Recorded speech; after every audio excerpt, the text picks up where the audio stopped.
Hey everyone, good morning and welcome to your channel and Data Science with Pranjal. So in previous knowledge video, we have discussed what are the common terms used in the neural network. So in this knowledge video, we'll try and put all the terminologies which we have discussed till now on the same page, and let's try understanding how neural networks actually get trained and where do all those terms which we have discussed. So for example, your activation function, your loss function, ReLU, cross entropy, how do these things actually get connected?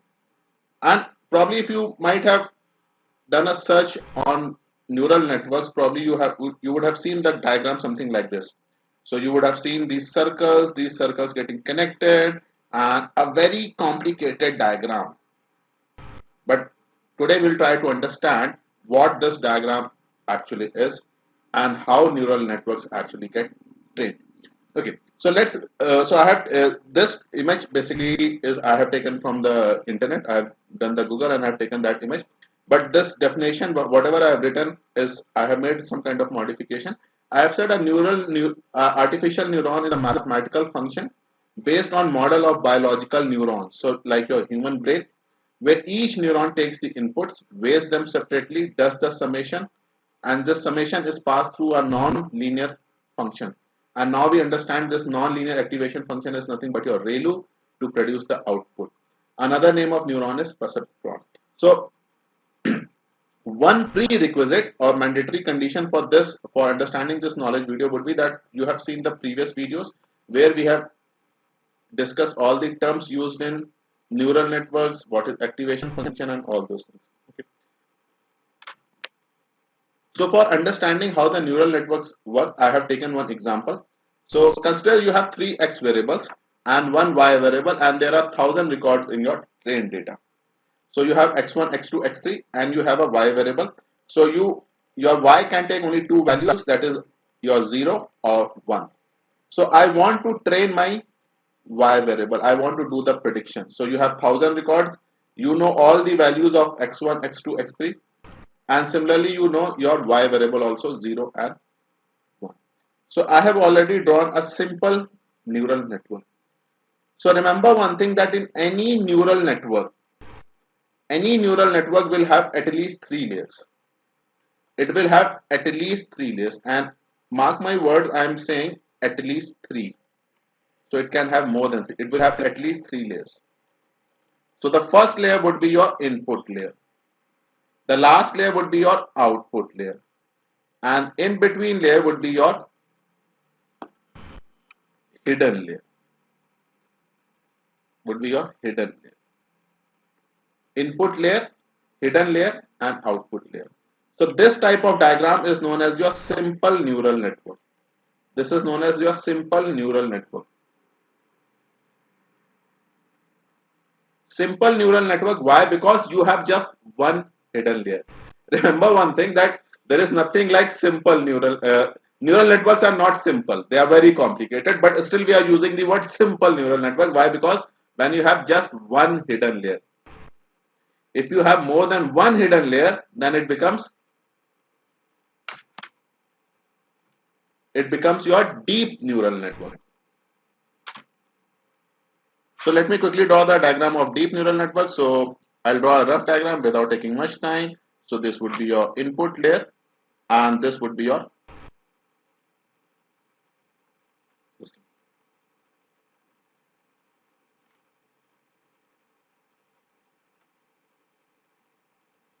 So this is your x1, x2, x3, and this is your hidden layer 1, h1. I'll call it h2, hidden layer 2, and h3, and then you have your output layer, and this is your 0, and this is your 1. So over here you have more than one hidden layer, and that is why this would be known as your deep neural network. But one thing is good, whether it's a deep neural network or a simple neural network, the way they function is almost same. The way they function is almost same. Let's try understanding how the network actually functions and how the network actually gets trained. So now there is one big question: what are these circles? What are these circles? These circles are nothing but your neurons, or you can call it as perceptrons. So imagine each circle as a memory cell. So you have a neuron, you have number of cells in your brain, so that we can assume these circles also as your neurons in your brain. And each neuron in itself is a very simple unit. It does a very small amount of calculation. But when these neurons combine and they start interacting with each other, so they send the input and they receive the input and output from each other, it becomes very complicated, and they can solve very complicated problem as well.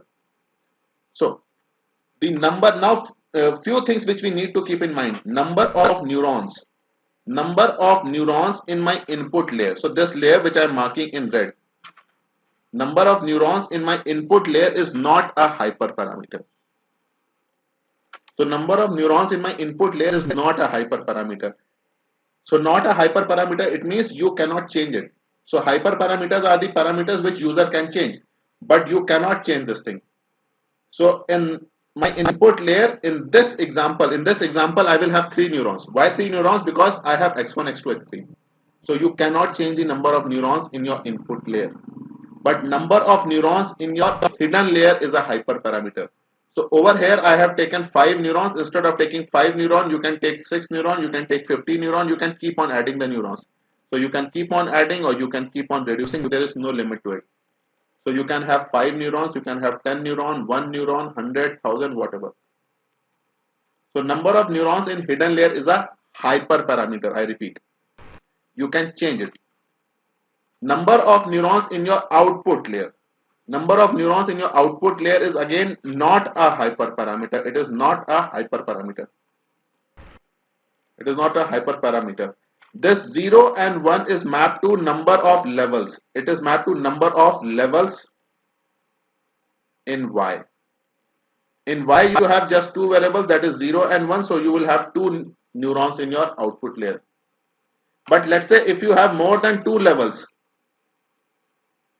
if you have 5 levels in your Y variable, then probably you will have 5 neurons. So remember one thing, number of neurons cannot be changed in input layer, number of neurons cannot be changed in output layer. Number of neurons can be controlled in hidden layer. You can have n number of neurons. One thing. Another thing, how many hidden layers? So this is one big question which is always there. How many hidden layers? So let me write how many hidden layers. So over here I have taken one hidden layer, but how many hidden layers can we have? Again the answer is we don't know, because it is again a hyperparameter. So you can have one hidden layer, you can have two hidden layer, you can have three, you can have four. As such, there is no limit to it. But keep one thing in mind, that since you can have n number of hidden layers, it doesn't mean that you should have n number of hidden layers. So normally a person should try starting with your 2 to 3 hidden layers and see how your model is performing.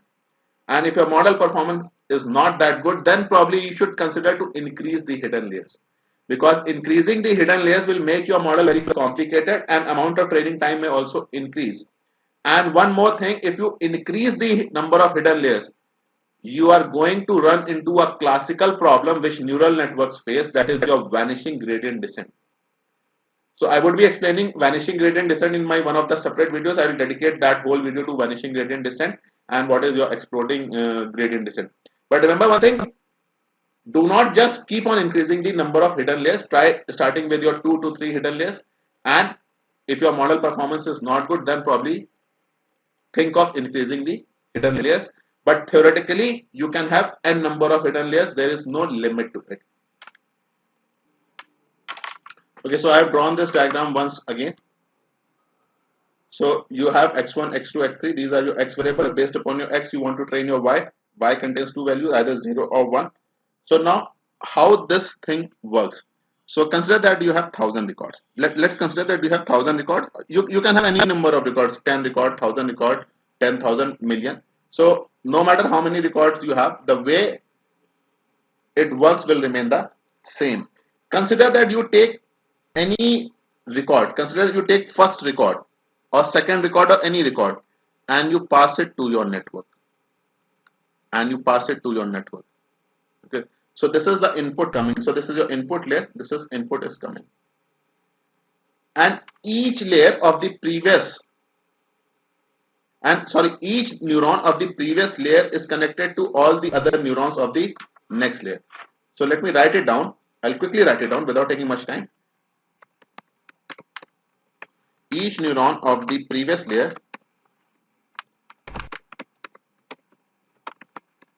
is connected to all the other neurons,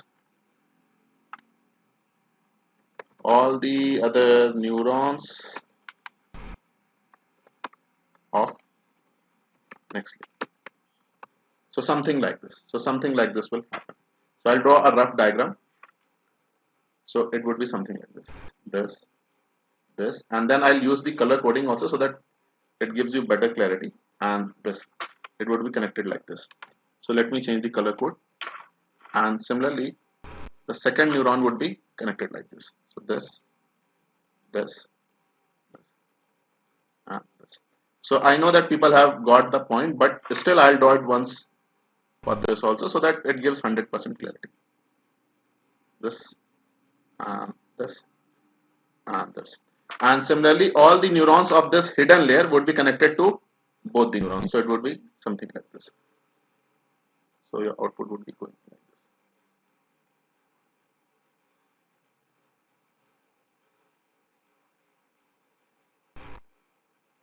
So this is how my network looks.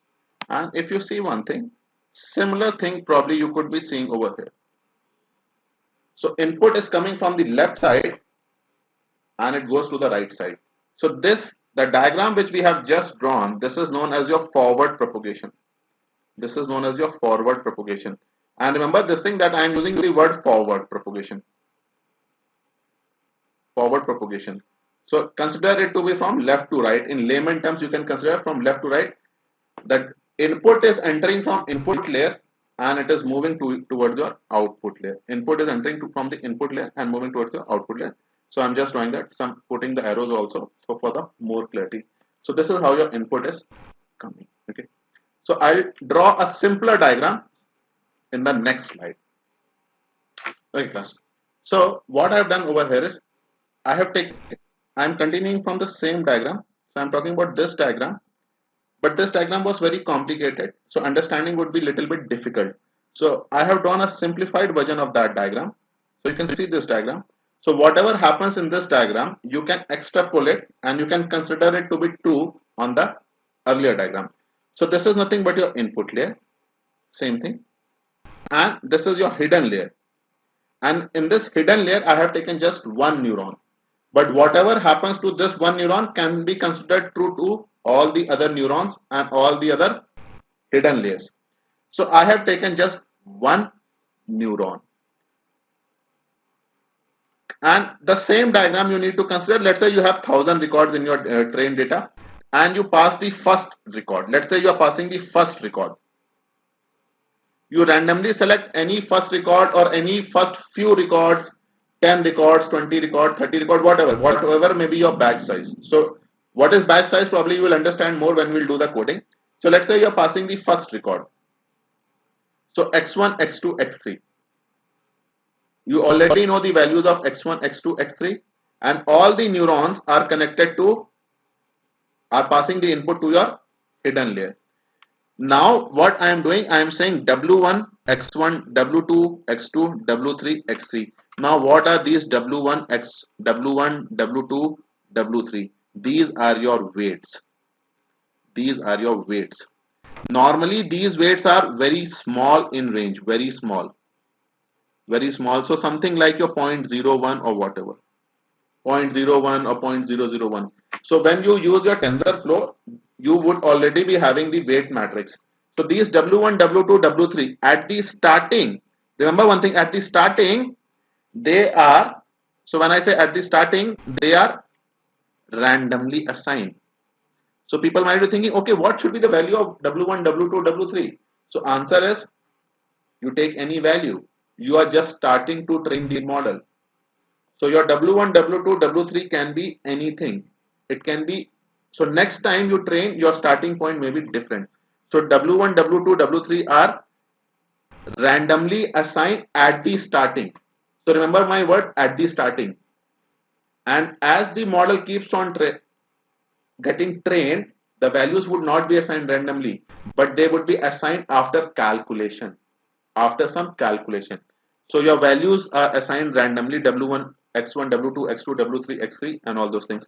So at this point, and these values reach the hidden neuron, and these values reach the hidden neuron, uh, reach the neuron in your hidden layer. So over here, you can see I have used this sign. This sign is nothing but your summation. This is nothing but your summation. So what I'm doing, I'm doing this summation. I'm taking the sum of W1 X, W1 X1, W1 X2, W3 X2, and if you have some more X, you can have W4 X4, W5 X5, W6 X6, whatever. So you are doing this summation, and each neuron has its own activation function, has its own activation function. So you can say your ReLU function. So this summation Wixi has been collected at your neuron. And then what do? We add a bias term also. So let me say B. So it can be indicated by small b, but I have just for more clarity, I have taken as capital B. So this whole thing which I am marking in blue, summation Wixi plus B, is passed through your ReLU function. It is passed through your ReLU function. And normally this B is a large negative number. This B can be a large or a big negative number. It can be a big negative number. It can be a big negative number. Now, for those who have forgotten ReLU and probably they know ReLU, but they are not able to directly connect what this ReLU is gonna do, I'll draw a rough diagram. Please try understanding it. I'll draw a very small rough diagram over here. So if you remember from my previous video, so this is your ReLU, and this is your ReLU. Okay, so this was your ReLU. So in your second quadrant, x is negative. In your second quadrant, x is negative, and in your first quadrant, x is positive, and y is also positive, and this angle is your 45 degree. So if summation Wixi plus B, so remember one thing, each neuron has its own activation function. So if summation Wixi plus B, if this is greater than 0, then what do we say is that your neuron is activated. Activated as in sense the input is significant. It considers the input to be significant and the neuron is activated. And if neuron is activated, it will send the output to your, by mistake I have just these two layers neurons have been removed. I'll connect them once more. So this is your output layer, right? So this is your 0, this is your 0, and this is your 1. So if the input is significant, if summation Wixi plus B, if this is greater than 0, neuron would be activated and output would be sent to your output layer. If it is not significant, output would not be generated. And basically you can say that your neuron will keep on sleeping. It will keep on sleeping. Neuron would not be activated and the output would not be sent to your output layer. But let's say if your neuron is activated, and output is sent, so what will happen at the output layer? At the output layer, you will do the prediction. So you will do the prediction and you will find whether this record falls in class 0 or in class 1. You will do your prediction. One thing. Another thing, you will measure the error. So how can you measure the error? Error would be measured using your cross entropy or MSC or whatever. So you can use your MSC. So error would be measured and prediction would be made. And now what is this error? So when I ask this question, what is this error? So what I've done, I have written some questions over here. So what is this error? So at the output layer, I'm measuring the error. So what is this error? Or on what things does this error depend upon? And This error is function of what? This error is function of what? Till the time I know based upon which things or which values I am getting this error, I cannot minimize my error or I cannot reduce my error. So I will quickly redraw this small diagram which we have drawn. So this was my input layer. This was my hidden layer. My data came something like this. This was W1x1. This was W2x2. And the third one was W3x3. So then we did the summation Wixi plus bias. And if it was significant, we send the output to our output layer 0 and 1. Now at the output layer, we are finding the error. And we need to remember one thing, that these weights were randomly assigned. At the starting, these weights were randomly assigned. So error is nothing but the function of weight. What is this error function of? This error is function of nothing but your weights. That is for sure. So now we know that error is function of weight. Now if I do dE by dW, so dE by dW implies change in error with respect to weight. Change in error with respect to weight. So I have written over here, so change in error with respect to weights. So now we know that if I change the weights by 1 unit or how much unit or any unit, what would be the impact on my errors? So I have a relationship between my error and the weights. And remember one thing, that as of now I have passed just one record of only few records. As of now only few records have passed. Only few records have passed out of all the 1000 records. So next time when I am about to pass the records, what I will do, I will slightly change my weights. I will slightly change my weights with respect to the relationship with their errors. And remember, at the back end, we will also have my gradient descent and the optimizer working. So next time when I pass my records, I will slightly change the weights. And this process will keep on repeating. This process will keep on repeating till the time I pass all my 1000 records. So once all my 1000 records pass, I will say one epoch or one iteration has taken place. One epoch or one iteration has taken place. Similarly, I can have many epochs or iterations. I can have 10, 20, 30, 40 or whatever. So every time when my data passes, initially my weights were randomly assigned, but then I keep on measuring the error, and error is nothing but the function of weights. So next time when I pass the record, I change my weights slowly. I make a slight change in my weight. And remember, my aim is to keep on reducing the error. So when all the records pass, it is considered to be one iteration, and similarly I can have number of iterations till the time I can say that I have achieved a good model. So this in a way basically concludes how your neural network works. So there are few things which are still not discussed in this video. So for example, what is your vanishing gradient descent, what is your exploding gradient descent, what is your dropout. So all those concepts I will discuss in my next video. But I hope people would actually enjoy this video and the previous video in combination, and it would have given almost a complete idea how neural networks actually get trained.